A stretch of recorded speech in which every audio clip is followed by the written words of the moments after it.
Good morning, everyone. I'm Justin Paperny with White Collar Advice. Thank you to all of you who continue to return for our weekly webinars. To those of you who are new, again, welcome. We know you're busy and you have a lot of things competing for your attention. So our goal is to provide as much value as we possibly can. For clarity, I am recording this call in case you miss it. Where you don't hear all of it, we will send the replay out. Our goal is within 2 days, together with all of the resources we may mention inside of this video. And our goal with some of the questions that Jon answers, we'll transcribe them as well and send it. I joked before we went on air that sometimes when we rely on Jon for an answer, he'll answer the question and say, now you might even be more confused. So we're, to the extent that we can, we're going to work through that as a team. As a reminder, we encourage you to spend a few minutes every day on prisonprofessors.com because we are continuing to generate massive amounts of free content. What we're learning about the First Step Act, release plans. Michael, as many of you know, is currently traveling the country, speaking in federal prisons, working with both inmates and staff to implement our programs that he's really been cultivating for more than 30 years since he surrendered to prison in 1987.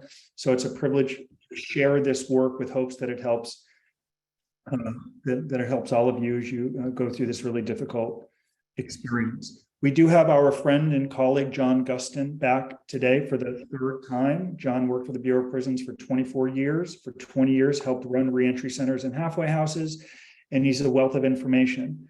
We always want to be honorable and honest. And what I mean is, if I don't know the answer to a question, we're going to get it. And that's part of the reason we rely on subject matter experts. I run White Collar Advice, which proudly supports prison professors that does work in prisons and jails across the country. So Jon willingly gives his time to the nonprofit. With that 2-minute shtick out of the way, Jon, welcome. Thank you. We're going to go through some questions our team has received. And I want to open up, Jon, with your thoughts on a call I received from a lawyer yesterday. And to be clear, I like the lawyer and I've worked with the lawyer, but the lawyer said something that I thought was interesting. He said, I can understand why this person would want a release plan, but it's not required. And my response was, it's not required to brush your teeth every morning, but we do to have good breath and for health reasons to not lose our teeth 25 years down the road. He said, yes, I understand, but is it required? Before you share your thoughts on that, I will mention something you said to Michael Santos in an interview, which is there are 7,000 halfway house beds in the country, and a case manager is going to probably make a bet on who should get more time based on how they position themselves. So even though a release plan isn't required, can you articulate why it could be of value to somebody? Yeah, again, a release plan isn't required. Absolutely correct statement. You are not required to do a release plan. But as I tell everybody, and as I've heard through prison professors and White Collar Advice, is you have to be your own best advocate. You have to advocate for yourself. You have to show a plan.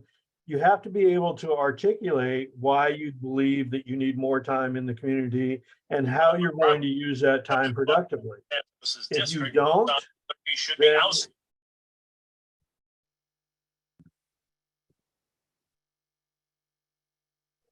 sorry, I was just told. Thank you. Continue real quickly, but again, with a plan, you're able to advocate for yourself. You're able to articulate why you need a specific amount of time or why you're requesting an amount of time in a halfway house.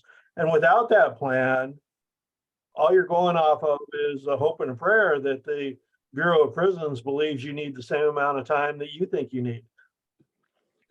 So that's very good information. It's not required, though, if the goal is to position yourself, it's worth doing the work. And we also want to be fully transparent. Jon, there's a chance that someone could invest 100 hours creating a reentry plan, but it might not have the influence they hope. Isn't that accurate? We don't want to guarantee something's going to happen. We'll touch on that for a moment. Maybe it doesn't influence the case manager the way they had hoped. Yeah, I think that's also a really good point, Justin. Again, you are your own best advocate. The more that you can articulate, the more that you can defend your actions, defend what you're asking to do, is incredibly powerful. Again, Bureau of Prisons is made up of individuals, and how each individual handles that release plan or how, if they even read it, is totally up to that individual. However, putting that work into it more often than not is going to show that you're really vested in your reentry and that you're really trying to do the right thing.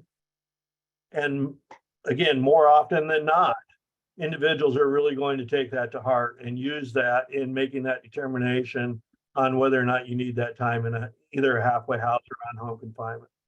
In a prior interview, Michael Santos interviewed your colleague, Chris Maloney, former head of probation. And that's a really powerful interview because when you meet your probation officer, you're on the other end and you hear Chris says things where you can kind of reverse engineer your way back to today.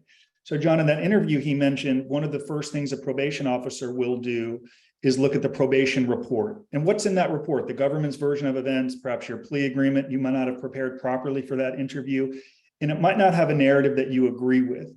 So Chris then suggested, well, what record are you building since that probation report with hopes that you'll have more liberty on the other side? And I want to touch on that for a moment, John. There are many people in prison who say you will never be self-employed. You will not be able to travel on probation for the first 60 days. And in our experience, what we've learned, that's not necessarily true. Can you concur that there are people that can travel just getting out of prison and they can work for themselves, presuming they built the right record? I'd like you to confirm if possible. Yeah, and a lot of that, Justin, you're absolutely correct. You can travel, you can work for yourself. A lot of that, again, goes back to what is your plan?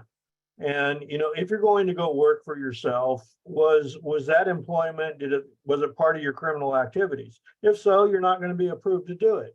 So having that really realistic outline of what you're looking to do and that you've taken concrete actions, if you're going to form your own company or if your wife has a company, what's your role in that company and what are you going to do and how you can keep that separate from what your criminal conviction was and the fact that it wasn't part of that criminal conviction. All of that is incredibly important.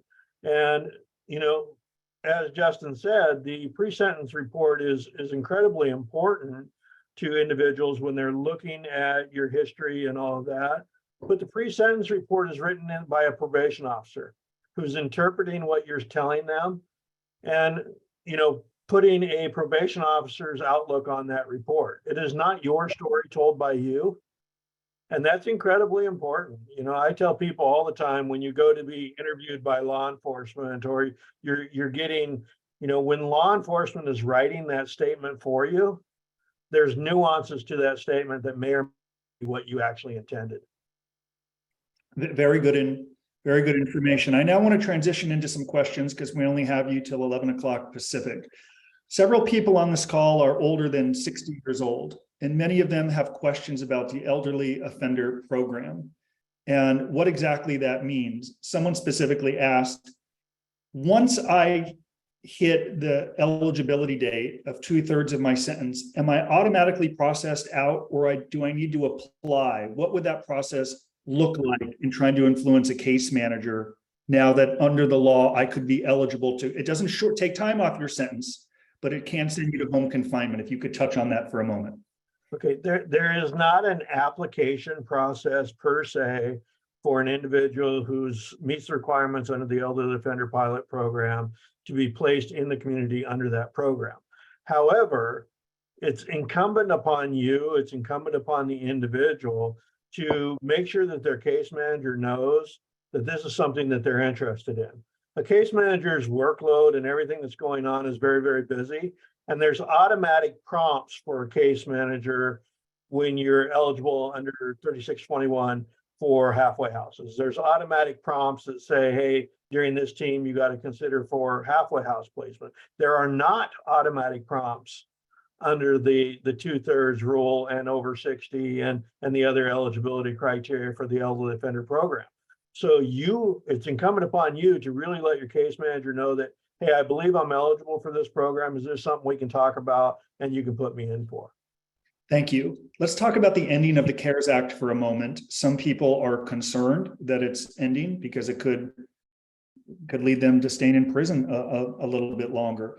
Some people presume with the CARES Act ending, there is no other mechanism to get out of prison early. Of course, that's not true. So can you share your thoughts on the ending of the CARES Act and reiterate that there still are opportunities by way of compassionate release and whatnot to get out of prison early? It's really concerned people with the closing of the CARES Act. Yeah, I think everybody needs to remember that the CARES Act was intended to be a temporary fix for a pandemic or an outbreak within the prison and within society at large. And it's been determined by the executive staff, by the Bureau, that the pandemic is ended and that the national emergency is ended. So as part of that ending, that temporary fix should end also, and it is ending. That does not end any of the other authorities that the Bureau of Prisons has to put you in the community under, 1836-21, which allows for individuals to go to halfway house or home confinement under normal circumstances. And it also doesn't stop anything under 18 USC 3582 or 4205 for the compassionate release for those individuals that meet those requirements. And then additionally now, and I think this is really important, additionally now under the First Step Act, with the earning of federal time credits, you have the ability to get additional time that you normally would not have gotten under the 1836-21, commensurate to the amount of time of those earned time credits that you get over that 12 months. So, realize that the Bureau of Prisons has said that the first 12 months of earned time credits will ordinarily go towards early release or transfer to supervision. Anything above 12 months that you earn is added to time in the halfway house or on home confinement over and above what would normally be given under the 5-factor review under 18 USC 3621.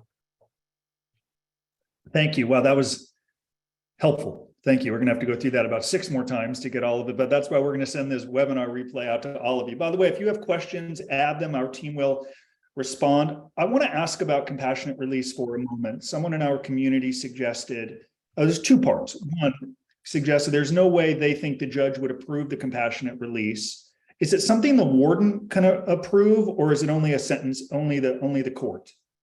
Yeah, so Justin, you mentioned a couple things there. I mean, I was with the federal government for a total of 32 years, 24 years of which was the Bureau of Prisons. I will tell you that in my 32 years of government service, I will never second guess a judge or try to understand what a judge is going to do. If you believe you're eligible for compassionate release under either statute, under 1835-82 or 4205, it's incumbent upon you to petition for that. Now, the second part of that is you petition to the Bureau of Prisons, and the director of the Bureau of Prisons makes a motion to the sentencing court, either in support of or recommending denial of that compassionate release. The sentencing court is the one who makes that decision. The director of the Bureau of Prisons cannot release an individual out on compassionate release under their own authority. Very helpful. Thank you for clarifying that. To compassionate release, what if the prisoner's healthy, but a spouse or loved one is very sick? Is that an argument that could influence a judge, or does it just simply require the prisoner to have health issues? Yeah, so both statutes under compassionate release, and realize that the differencing between the 2 statutes. So 3582 allows for the sentencing court to reduce your sentence. And then 4205 allows the sentencing court to reduce the sentence to time served. So that's really the only significant difference between the 2. But both of them allow for extraordinary or compelling circumstances, which could not have been foreseen by the court. So if you have a caregiver of minor children who is sick and can no longer care for your minor children that you have in common, if somebody is terminally ill and can no longer care for themselves, if somebody has a debilitating condition, those are all things that are contemplated and allowable under the compassionate release statutes. Something that Chris Maloney mentioned in the interview with Michael was that's the reality that some judges may follow up with the probation officer and follow the defendant. And I know of some people who have gotten off probation early, been permission to leave the country. And at the sentencing hearing, the judge said some really tough things like, I think you're a career criminal and you're likely to reoffend. In fact, I'm going to take you into custody right now. And then years later with the new record, whether it's a release plan, a blog, a book, something, the judge, granted them some liberties that at the time would have seemed impossible at a sentencing hearing. So for those of you who are convinced the judge might not approve it, look, you can try. If you've built that release plan, documented what the problems are, documented how you're going to be law abiding, there's a chance the judge could approve it. But if you don't try, it will never happen. But just because the judge said something to you at sentencing doesn't mean down the road you might not get some more liberties or favors or things. Would you kind of agree with that, Jon? We're always trying to change the narrative, show what we've learned. Yeah, Justin, I think that the majority of individuals in the criminal justice system are advocating for change. They're really looking at, how have you changed? What have you done to better yourself? And again, that release plan is critical in showing that ongoing journal of what you've done. And I believe that's very powerful when you go back to a judge and say, Judge, I believe that you sentenced me fairly given the information that you had at the time. However, I've done all of these things and my circumstances have changed to include whatever your individual circumstances are that you believe lead towards your eligibility for compassionate release. And I'm asking for the compassion of the court. Can you please release me due to these circumstances? Last week, I mentioned a defendant was told not to send his release plan with his sentencing judge. And Chris Maloney, the former head of probation, said he encourages you to do that, presuming it's the right message. If you're blaming and excusing, I got a raw deal, of course you're not to convey that message. But if you're conveying the right message and sharing it with your probation officer and case manager, there could be value, presuming it's the right message, and not about you, about your victims and your plans moving forward, what you're learning. We'd encourage you to consider, under the right scenario, sharing it with your probation officer. Let's go to more questions, Jon, including there's been changes about wanting someone to get the 15 days credit versus the 10 days credit. Does the first team meeting count as that assessment? I joked, I sent you that question. You responded and said, now you made me more confused. So when is that first assessment? Is it at that first team meeting? Walk us through that. Yeah, so the Bureau of Prisons just recently on the 6th, on Monday, I believe, put out a change notice. And in that change notice, they do clarify that first team meeting will be the first assessment. And I'm glad they put that clarifying language in there, because the first at a BOP institution is that first assessment. So because of that, that could, if that's the first assessment, from what I'm hearing, that could speed up how quickly someone begins to get the 15 days versus the 10. Would you agree with that? Yes, absolutely.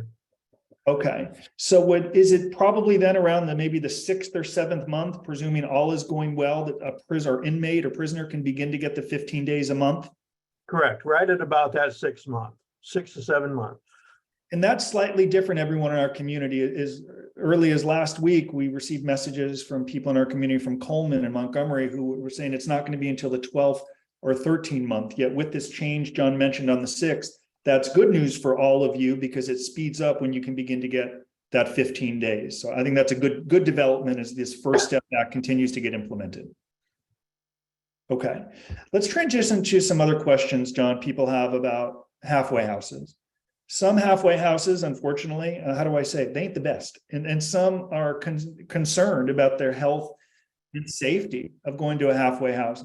Is it possible to kind of hedge their bet and essentially say to their case manager, I don't want to go to this halfway house, but I definitely want home confinement. Can I just stay in prison longer till I qualify for home confinement? Or could that be off-putting to a case manager like, you want to stay in prison longer? What do you want here? What advice would you give to someone who wants to try to bypass the halfway house and try to go straight to home confinement? So it's an interesting dilemma you're asking about here. Remembering that the halfway house that you think is poorly run is the same staff that's going to be monitoring your placement on home confinement generally. So you're going to home confinement under that same halfway house.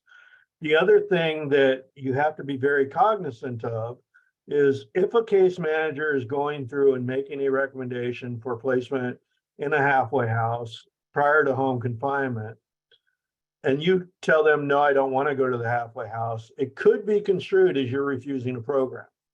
Mm-hmm. Halfway house placement is considered a program.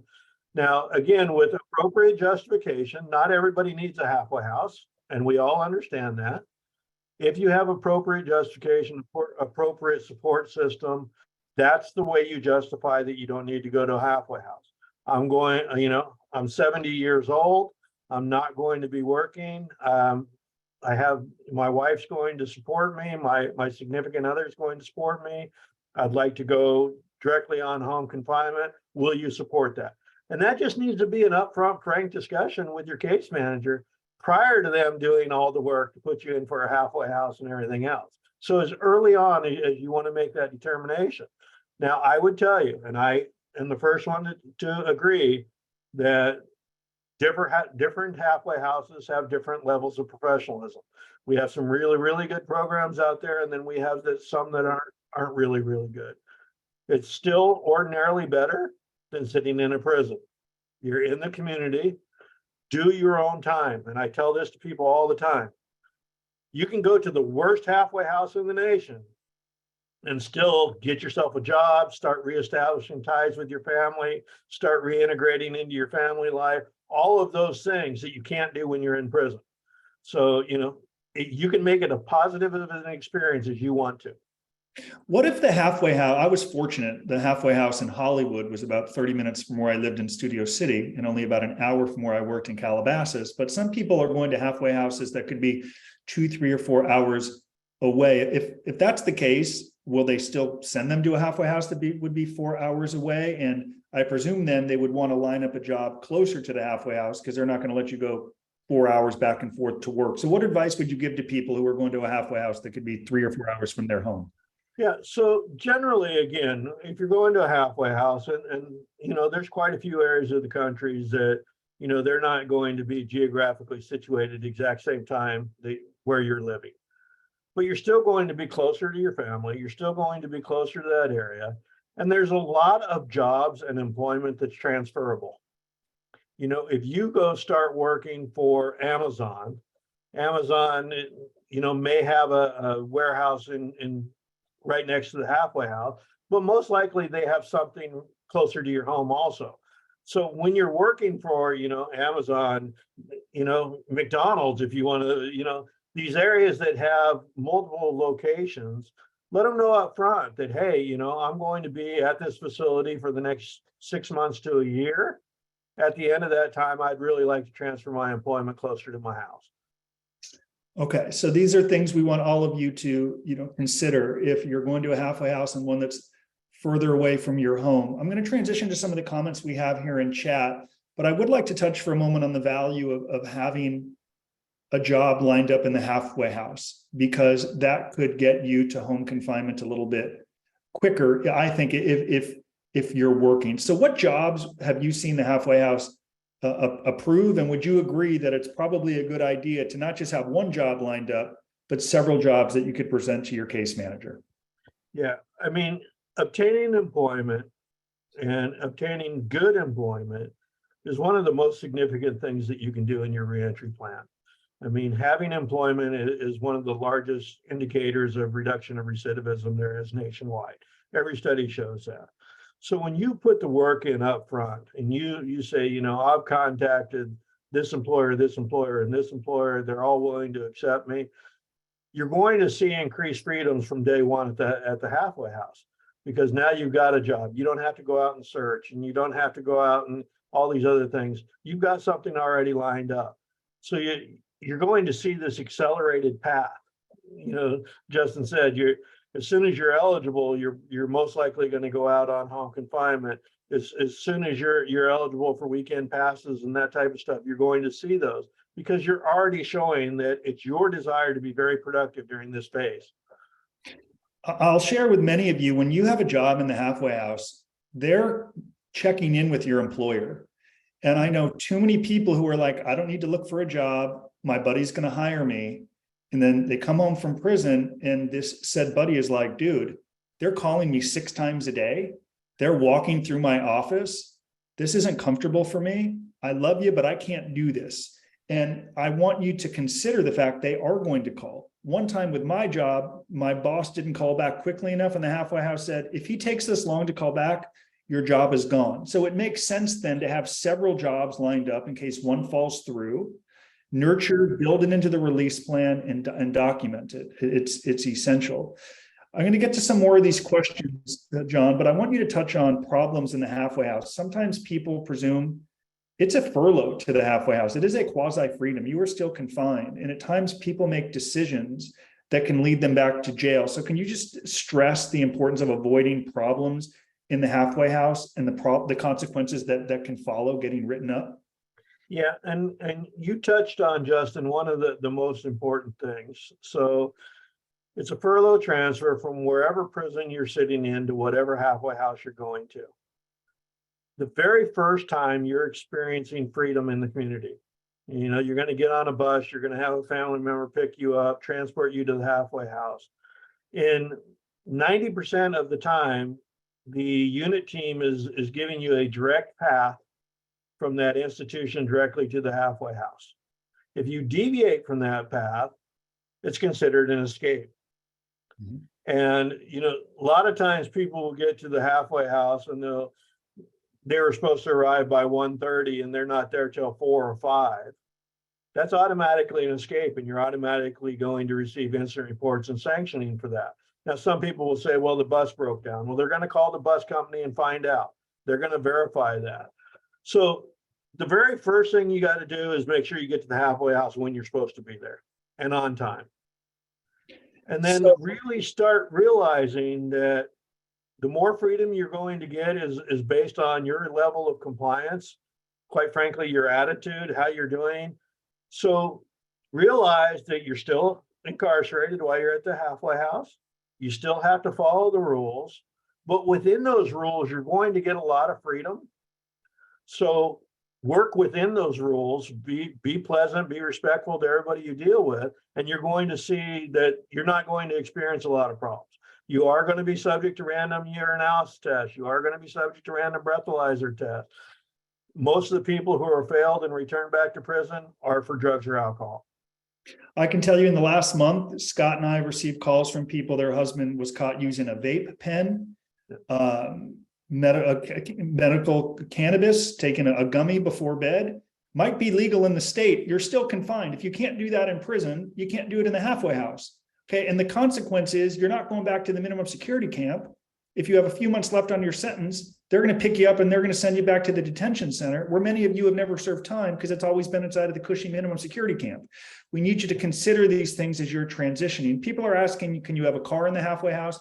Yes, they're going to confirm you have a license, that you have insurance. They're going to do random checks on the car frequently. I had a car, they checked it 4 times a week. There were guys that got into trouble while leaving the halfway house. They drive a block away. Other people in the halfway house who don't want to take the bus, hop in, a staff member sees it, boom, you didn't get permission to travel with that person. Just like that, you're violated. You serve 4 years in prison. Just like that, you're going to the detention center. Why? Because you don't have a car and you don't want to take the bus. Think these things through. Okay. Jon, I want to transition to some questions, and I know you're going to answer as best you can, but someone asked, what if they're in their 60s or 70s and they're in a position where they don't have to return to work? Someone wrote, I'm not in need of a job. I'll be 68 years old, have full support from my wife and my family plus siblings. I'd like to do volunteer and charity work through my community church and organization. Will they still let me go to home confinement if I'm not working? Absolutely. And I love your plan. Whoever wrote that, I love your plan. I want to volunteer. I want to do charity work. I'm on Social Security, or I'm financially well off. I don't need to work and don't plan on working. So here's how I'm going to be productive. Here's what I'm going to do. And that's all they're looking for those productive activities, looking how you're going to maintain and do your time. When I was in prison, or when I was with Michael, there was no real mechanism, as you would say, to earn freedom, something that Michael's been writing about for 30 plus years. And there was always this concern, if you tell a case manager, like, I have a job, they may then say, well, you don't need as much time in the halfway house because you have a job. I think that's changed, Jon, with the First Step Act, where if you have work and you've lined up work with only 7,000 beds in the country, perhaps you get rewarded because the case manager may think, this guy's a safer bet. He's proving worthy of the opportunity. He's doing the work compared to someone who watches TV all day. I think that's been a big change from when Michael and I were in prison, but I don't know if you agree with that assessment a little bit. I absolutely agree. I think the philosophy of corrections in general is changing and really looking towards individuals who are looking to succeed and giving you those tools that you need to succeed. And I really think that's the new philosophy of corrections. And we've seen this for now a couple of years, but it's really gaining a lot of traction now and moving forward. And I'm really pleased to see that. Some people who have sentences of a year or less get a little confused. They think perhaps they don't qualify for earned time credits because they don't get the good time. So let's go through a practical example as best you can. If someone had, for example, 6 months in prison and they're older than 60 years old, what are they eligible for? There's potentially the elder offender program, but also won't they benefit and qualify for earned time credits on a 6-month sentence? Can you kind of walk us through how long some potentially could serve in prison on a 6-month sentence? Yeah, so 6-month sentence, let's do two scenarios here. Let's do an over 60. Okay. So over 60, once you serve 2/3 of that or 4 months, you're eligible for the elderly offender program. If all the other eligibility is. The other thing that you're eligible for, and the other thing that's anticipated by the Bureau of Prisons, is those 2 team meetings are accelerated.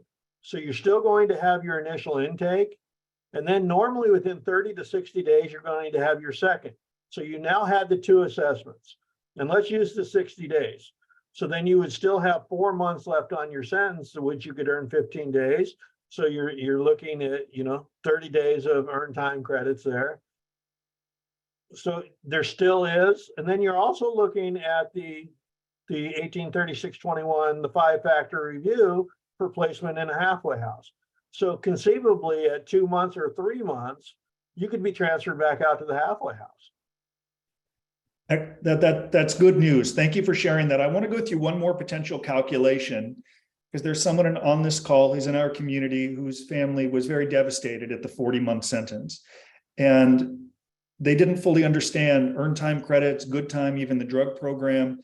And I wanted to provide them with some good news on what 40 months could look like if they avoid disciplinary infractions, if they create that release plan. So on a 40-month sentence, John, with RDAP, let's go through the math potentially. We take 15% off, presuming they don't lose that good time. So 40 months left, 15, what is that, about 6 months? Yeah. All right, that's 39 months. Then after they're in prison, or if they complete the drug program, which is a 9-month, 500-hour program, that would take 12 months off of the sentence. Yep. Now we're down to 27 months in prison. 22 months. See, this is why I have a psychology degree. Thank you very much. Thank you. Okay, is that down to 22 months, 40? Oh, good Lord. Okay, thank you. Then walk us through the potential earned time credits that person can earn within the first year. And I'm going to let you finish the math on how long this person potentially could serve on a 40-month sentence with RDAP. Okay, so 40-month sentence, we already did the 12 months off for RDAP. We did the 6 months off for the 15% good conduct time. So we came down to 22 months left. Let's take the first 6 months of that as 10 days earned time credit. So that'll take us down to 18 months remaining times 15.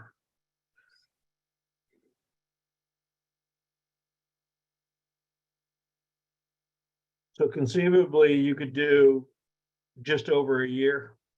So think about that, everyone. I want all of you to manage expectations for your family because of the First Step Act and reform, 40 months or 50 months or 60 months is not what it seems. But Scott and I received a call yesterday from a wife who was crying because her husband was thrown out of the drug program in Miami, and they already added the year back to BOP.gov, right? Scott went through the drug program. They took a year off, they added it back, and it's like, well, what do? We can't change the past, and we're going to try to work to get him into the next class that starts March 1st, but we can't change the disciplinary infraction. It is crucial that you avoid disciplinary infractions. It is crucial that if you tell a drug coordinator or case manager you're benefiting from programs, that you don't get on the phone with your wife and say, yeah, this program sucks. It is what it is. I want to get home. They're listening. They want to see if you're consistent. They want to see if you're following through on promises you're making in your release plan. We cannot stress this enough. They might expect you to tell them something because it's what they want to hear. It's devastating when people lose good time, get thrown out of programs. But I want all of you to take courage. Someone in our community with whom we've worked got sentenced to 33 months yesterday. He was expecting probation, but the judge wasn't a fan. 33 months. I want you to know on 33 months with good planning what that really means, because you can then begin to nurture relationships with someone who's going to employ you. If you get 40 months and you could be home in a year, probably a good idea to be lining up jobs in the halfway house right now, because you're going to be home before you know it. Don't wait until it's too late. Let's talk a little bit, Jon, about working for yourself, even in the halfway house. I was not allowed to work for myself in the halfway house. They said, we want you to get a 40-hour-a-week job. On probation, I was able to. I don't know if things have changed with COVID, but if someone is self-employed or an entrepreneur, is it possible to work for yourself in the halfway house? So again, yes. And again, you have to be very careful, and you have to document the fact, were you self-employed prior to incarceration? Yes or no? That's the first question I'm going to ask somebody. And then, was that employment involved in your criminal offense? Yes or no? And if the answer is yes, then no, you're not going to be allowed to work for yourself. If the answer is to continue on, okay, working for yourself, how are you showing your income? Okay, what are you doing here? How are you accounting for your actions? Where are you going? What type of movement do you have? So again, and Justin said it again just a minute ago when we were talking about, 40-month sentence, you may only serve over a year. You've got to start your reentry planning from day one. And that's from the day you're arrested. That's not from the day you're incarcerated. Yes. Really start looking at documenting everything. What am I doing now? Where's my identification? Where's my birth certificate? All of these different things that are going to help you with your reentry planning, making sure they're secure. So when you come out, you have ID, you have a birth certificate, you have a social security card, making sure that, if I'm working at this job, I'm going to set myself up. I'm going to make sure that my self-employment is going to continue to be viable employment during my incarceration. So it is viable for me to come back out and work there. All of those things, I can't stress enough how important it is just to you as an individual to do it, but it's also going to help everybody that's involved in your case planning and been making decisions that are going to affect your life on how to proceed. So as many of you know, I'll record some YouTube videos from sentencing hearings, and I've attended so many. And in some sentencing hearings, a defendant will articulate, if you give me this outcome, I'm going to do this volunteer work. And Judge Carter in Santa Ana was like, you've been home for 2 or 3 years. You could have been doing it this whole time. Instead, you're asking for probation with volunteer work. No, I'm not going to approve it. I'm going to give you what you want because you've had ample time to build that. Counter that with someone who builds the record leading up to sentencing. Are you more likely to get it? Perhaps a shorter sentence with community service hours. But even if you don't get the shorter sentence, does it make it more likely that you could work for a nonprofit or your own business if you've documented and done it leading up to sentencing? The answer is, of course. I know my case manager in prison was very nice, but she used to say all the time, you guys just tell me what I want to hear. You aren't showing me. So if you take away one thing from the hour that we'll have with Jon today, it's one thing to tell, it's another thing to show. We frequently speak about the stakeholders. Who are they? The judge, the probation officer, the case manager, an executive like Jon who worked for the government for 32 years, who expects us. They're somewhat cynical. We broke the law. You've got to show, document, and build rather than just saying, I didn't have bad intentions, please send me home. My case manager used to say, I understand. You should have thought about that before you broke the law. Consider all of that. Jon, let's talk for a moment about people who feel as if their case manager in prison isn't fully on board with the First Step Act and may say that you don't even apply, you don't even qualify for this law. And no, I'm not going to work on your computation sheet. How should someone respond if they feel as if they're not getting the credits, or as my mom would like to say, you're giving me the blow off here? How would you encourage them to respond? Yeah, very carefully. Okay. Again, case managers, unit team folks are all individuals. And you know, the more respect that you show me, the more respect I'm going to show you. And, you know, when you take something to a case manager, and understanding First Step Act is fairly new, it's going to take a long time to get everybody on board with the First Step Act, and quite frankly, for everybody to understand the First Step Act. As Justin said earlier, you know, I feel like some of the questions and answers that we provide are more confusing because it just changed again 2 days ago or 3 days ago, or, you know, there's updates, and we're going to continue to see this. But generally, if you go to a case manager and the case manager gives you the blow off or says, hey, no, I don't have time to work on your case, leave me alone, quit bugging me, it's probably time then to very respectably move up the chain of command. You know, unit manager, and let them know that, hey, you know, I approached the case manager to discuss this, understood the case manager is really busy. Is there somebody else who I can talk to about this, or can I make some time to talk to about, you know, my eligibility for First Step Act or my eligibility for the elderly offender program? Again, it's how you approach things. And, you know, I was a counselor, I was a case manager when I was in the Bureau of Prisons prior to moving out into community corrections side of the world. And I always try to treat people with respect until they don't show me respect. And then I don't have time for you. I'm going to blow you off. And I'm going to say, no, I'm going to spend more time with people who are showing the respect and trying to do their time well, if I can use that terminology. You know, again, do your own time. Be respectful when dealing with people, the same as they should be respectful when dealing with you. We're all individuals. We're all people. And I firmly believe that the majority of the staff within the Bureau of Prisons are going to help you get what you're eligible and appropriate for. Something that I encourage everyone to be patient. Changes are coming, but someone in our community went in recently for, I think it was a 51-month sentence. And within 2 weeks or 3 weeks, they've begun to go through some programming, and they're immediately pressing the case manager, like, well, how many credits do I have? And I know you want the credits. In our experience, you're going to get them. Even some people where they have taken them away, they're getting them back. But if you have a 2 or 3 or 4 year sentence, does it make sense, even though you have the right to begin peppering your case manager with where are my credits when you have a 51-month sentence? Does it make more sense for you to program, write the release plan? You have to understand they're prioritizing people who might be going home more quickly.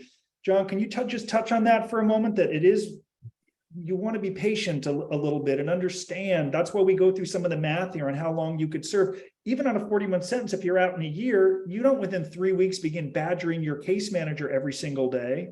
You maybe touch on that perspective from a former case manager, Jon. Yeah, at a law that's in the grand scheme of things is fairly new. You know, again, we saw a change notice come out Monday. I anticipate there'll probably be a lot more change notices come out.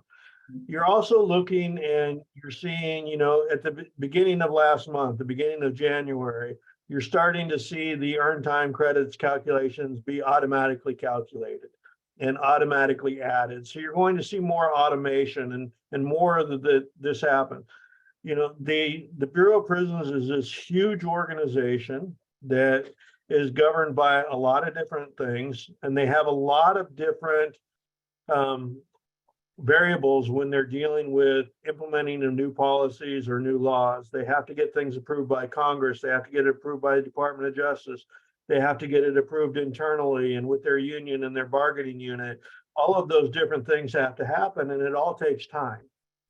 So, you know, start doing what you can do to impact yourself and your caseload positively. And when you get that time with the case managers, when you're sitting down in those teams, that's the time dedicated to you. That's the time that you should take to ask all those questions and have all your documentation ready to show them, this is what I'm doing. Thank you. Let's continue to go through some questions. Someone asked, when does the auto calculation take place in the earning status? Is it at the beginning of each month, at the time of a scheduled program review? Then they wrote, First Step Back time credit assessments will be automatically uploaded to the inmate central file during each auto calculation. Inmates will be provided a copy of the most a recent first step credit worksheet during regularly scheduled program reviews. So do you know when the auto calculation takes place? Within the first 5 days of each month. And then the first 5 days of each month. Thank you. Someone asked about the CARES Act. They said, my spouse received paperwork in early November that he would go to home confinement December 5th, 22 under CARES. However, he remains incarcerated, although has a date to go to home confinement this month. Just curious as to why there would be this delay, as his case manager has been very supportive. The case manager said, I do not know. He had a documented medical condition. So in sum, Jon, if someone was approved to go home on a certain date, why could they still be in prison 2.5 months later? So really, really difficult to speculate on individual circumstances. Generally, what I've seen occur a lot, if you have a pre-existing medical condition, and let's say you're at a medical center, so you're getting treatment at that medical center for a pre-existing medical condition, and we don't know what that treatment will look like out in the community. We're going to ask that that medical center keep you and continue to provide that treatment. Get through the course of treatment before you're transferred to home confinement. So in this case, possibly there was an outbreak of COVID. His treatment was delayed. Something was going on. It was more extreme than they thought it needed. There's all kinds of reasons that you could be delayed. As long as it's not disciplinary, as long as you weren't engaged in a disciplinary infraction, you need to just ask your case manager, hey, I understand I was supposed to go in December. I'm now going in March. What's going on? And a lot of times they're going to tell you, or you already know. Mhm. I've talked to individuals that said, well, yeah, I am getting, I'm getting dialysis treatment, and the dialysis isn't going to be over until January. Well, we're not going to transfer you mid-treatment out into the community and start treatment over again until that treatment's over. So it's just a matter of communicating. For those of you who have questions, we have 13 minutes left with Jon. He has a hard stop. Feel free to ask the question or put up the yellow hand with Zoom, and I will call on you. Jon, can you quickly clarify how much time the law allows for someone to even get in the halfway house with the Second Chance Act and the First Step Act? How much time does the law allow? So 183621B allows for up to 12 months. So that's the Second Chance Act. That's the 5-factor review. Allows for up to 12 months in a halfway house. The First Step Act, which is codified in 183632D4, allows for additional time commensurate with the amount of earned time credits that you have earned over and above that 12 months that will be applied towards the early release. Got it. Very helpful. Thank you. Sally, I see your hand up. Please ask your question. We only have a few minutes left with Jon.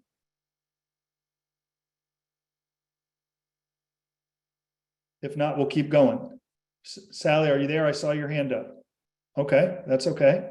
Certainly more things to cover. Jon, what are you learning about quarantine right now? We've had clients surrender who are not vaccinated, not quarantined, and some people who are vaccinated quarantine. Does it kind of depend on the prison or the COVID outbreak within that, if it's a level 1, 2, or 3? What are you hearing about quarantining right now? So quarantining is very much based upon the institution, the risk at the institution, and your personal risk.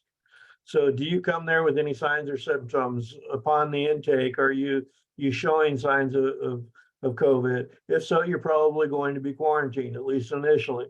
If you're going to an institution that has a high outbreak of COVID and you're successful, you're of age, or you have underlying medical conditions, you may be quarantined. So again, something very individualized based on the institution and based on your individual circumstances.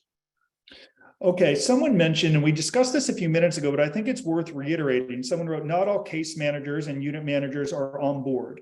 Who can you reach out to then? What do you do next? People and available resources are very limited or unavailable. So this comes down to what we just discussed. It's worth reiterating because sometimes many people in prison feel like, hey, there's this law. This is the law, but I don't feel as if the case manager is following the law. Touch on how someone should respond to that when they get resistance. Yeah, again, very carefully. Yeah.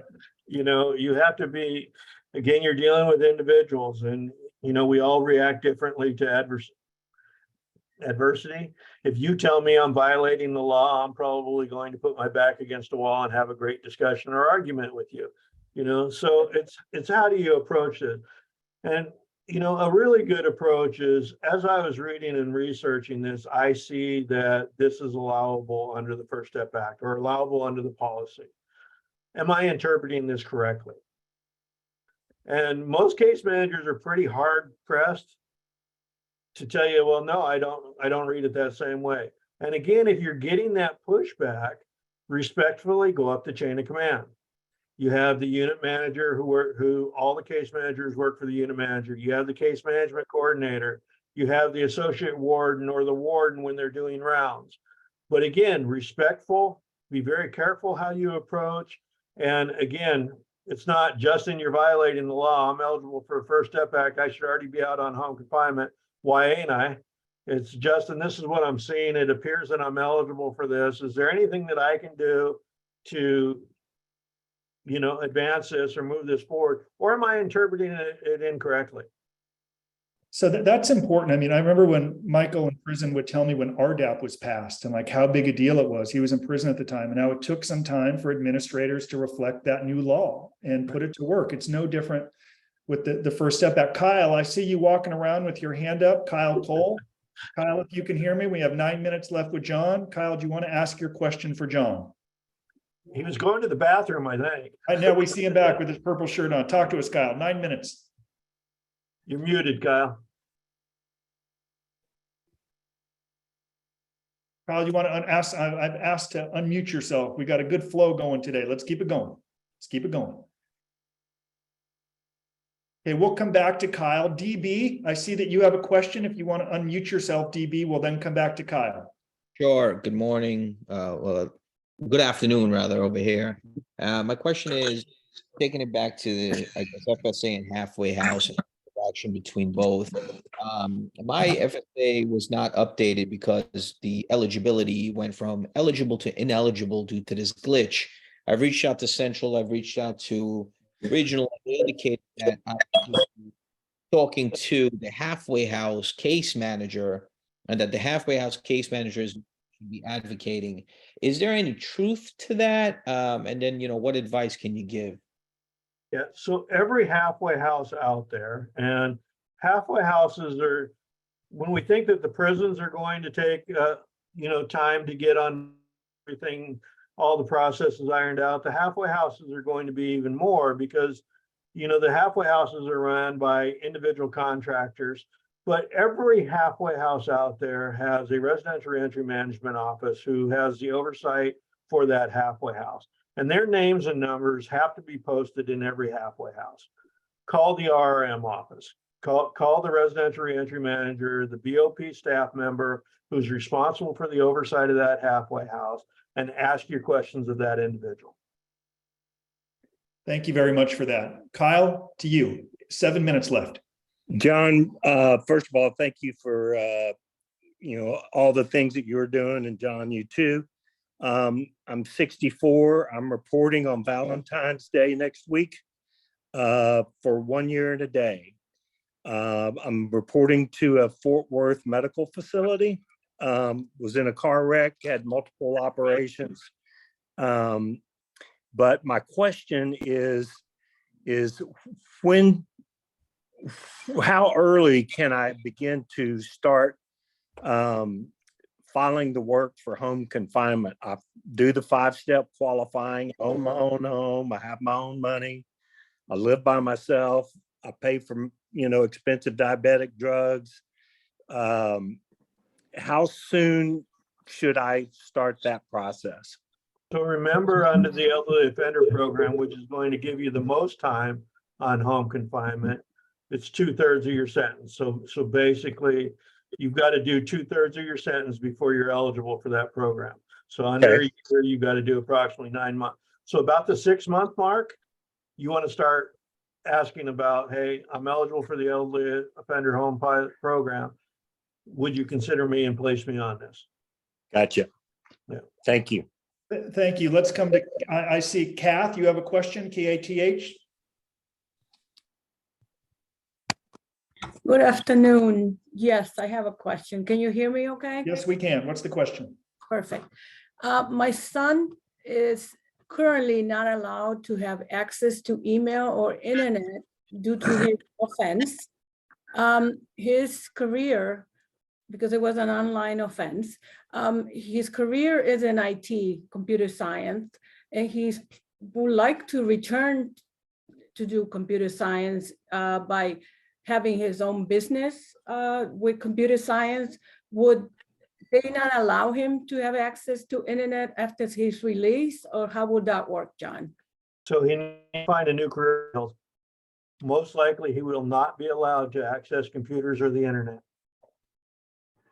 Okay, all right, thank you very much. And I'm sorry that's blunt, but it's just the truth of the matter.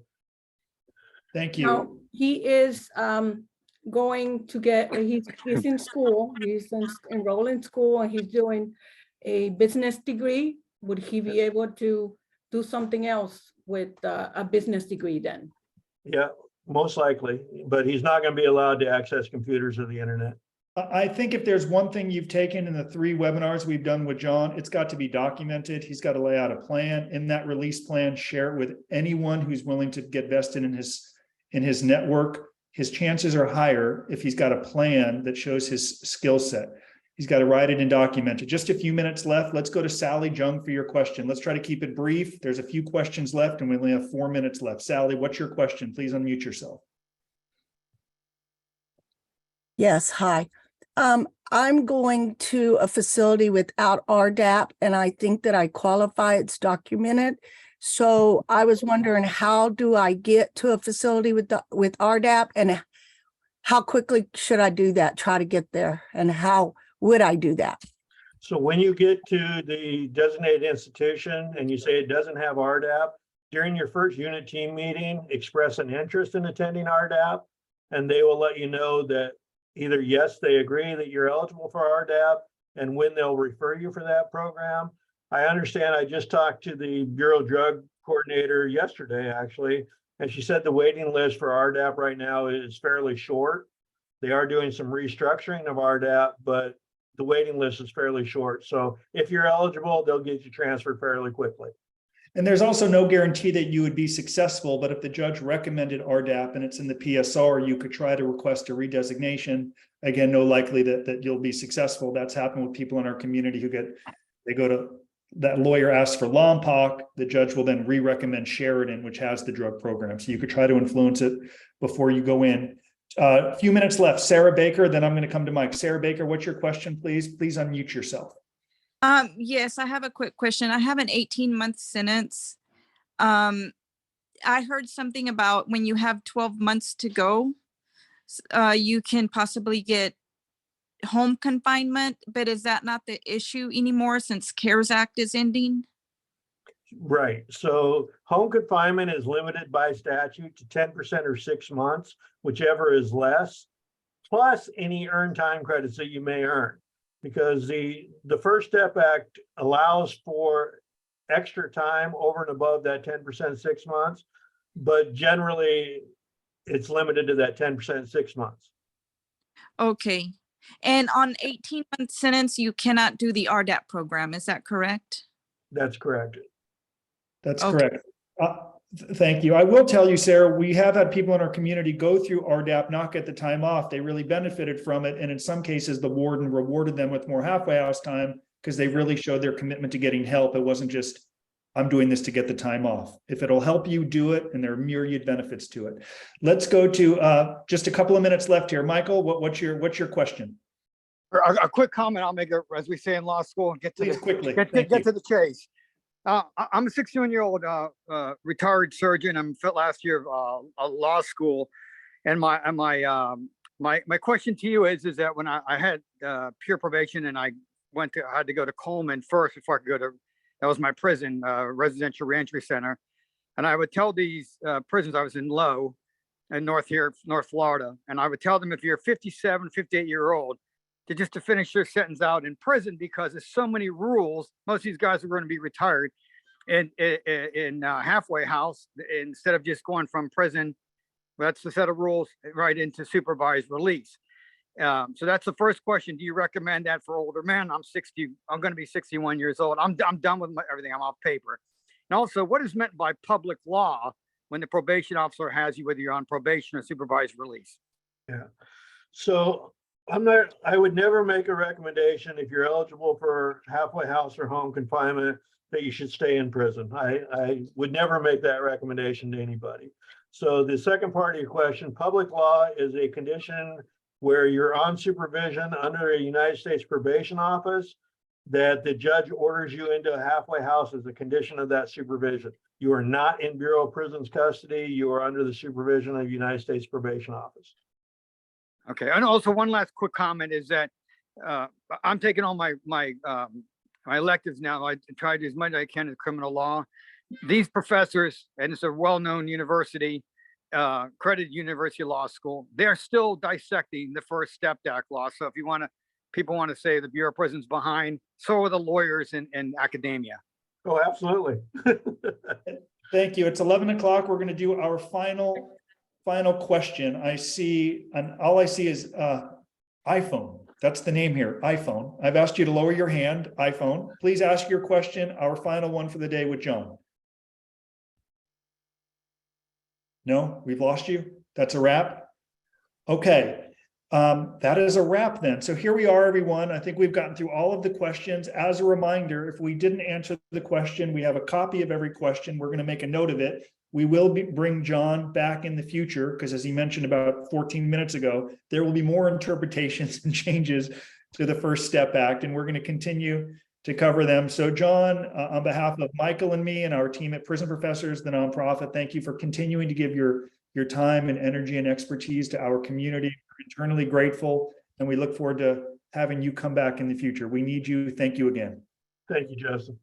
You're welcome. Thank you, everyone. Have a wonderful weekend. Bye-bye.